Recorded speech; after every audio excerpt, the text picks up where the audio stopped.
All right, a second speculation that has been made, again, by those who believe they are in the know about why Harris lost the 2024 election has to do with a claim that I hear all the time when I discuss this with friends and family and even strangers, that sexism and racism made it impossible for Harris to win the election against Trump in 2024.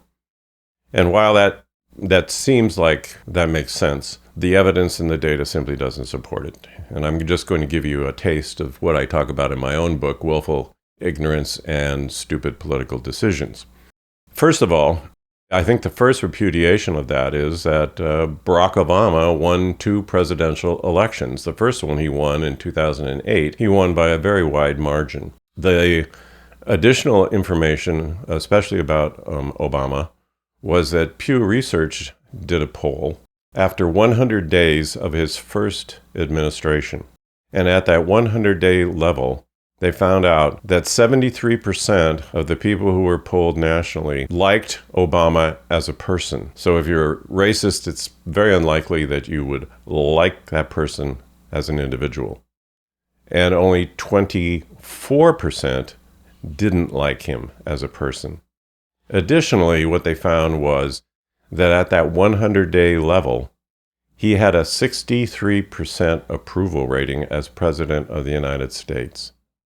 Now, the fact that Obama was pretty well liked and that only a small percentage of people disliked him doesn't necessarily prove that there wasn't racism involved in that election or racism wasn't a factor in terms of the Harris campaign. But it does speak to the fact that since the percentage of people who disliked him and thought he was doing a bad job as president is so small, comparatively speaking, it indicates that the people who felt that way, among them were probably the racists. But in the case of Harris, of course, she had a double problem, a double challenge, and that was not only racism, but also sexism, because she's a woman. We have the experience, of course, of Hillary Clinton. Did sexism enter into her campaign and work against her? Definitely yes. But she still ended up winning the election, at least in terms of the popular vote, by almost 3 million votes. And some people just didn't like Hillary as a person. So that was quite different than what Barack Obama was facing, because most people seemed to like him as a person. So that was a challenge for Harris. But did sexism really prove to be a decisive factor in the 2024 election? What works against that is the fact that there was a historical record that was set during the 2024 election regarding the number of women in state legislatures elected to those legislatures after that 2024 election. It was 33% of all members of state legislatures ended up being women. That was a record. Had never gotten to that level before. So if sexism was really a key factor, why, in the case of state elections, did that end up being a record for women's success and victory in terms of political offices? So I think it's a little bit too cavalier, a little too casual, a little too speculative to say that racism and sexism was the deciding factor.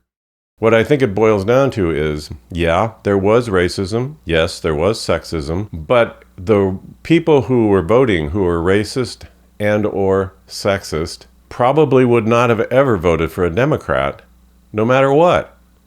They would have voted for Trump.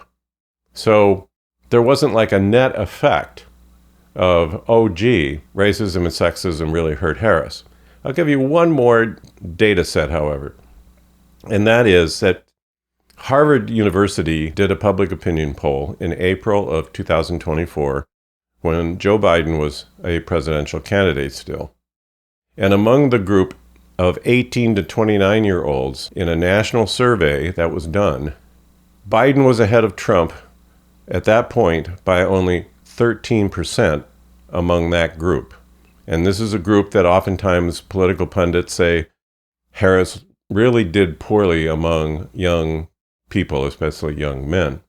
The interesting factor is that once Harris became the candidate and Biden was no longer the candidate for the Democrats, the exact same group of individuals in the April survey were surveyed once again, but in this case, they had a choice between Harris and Trump. And instead of having a 13% gap in favor of the Democrat, there was a 31% gap in favor of the Democrat, in this case, Harris. So you would think that if it was racism and sexism that was operating here, once Harris became the candidate, you would think that she would have actually tumbled below what Biden was actually polling among that particular group. But it went exactly the opposite. She ended up having 3 times as much support. So that's why I say that I think it's too specious to think that racism and sexism was the deciding factor in the campaign and why Harris lost. If you missed my first video on the speculations of why Harris lost in the 2024 election, you can find it on my YouTube channel, where I talk about the speculation that Harris lost because she was a weak candidate. If you like this video, please subscribe and indicate that you like it.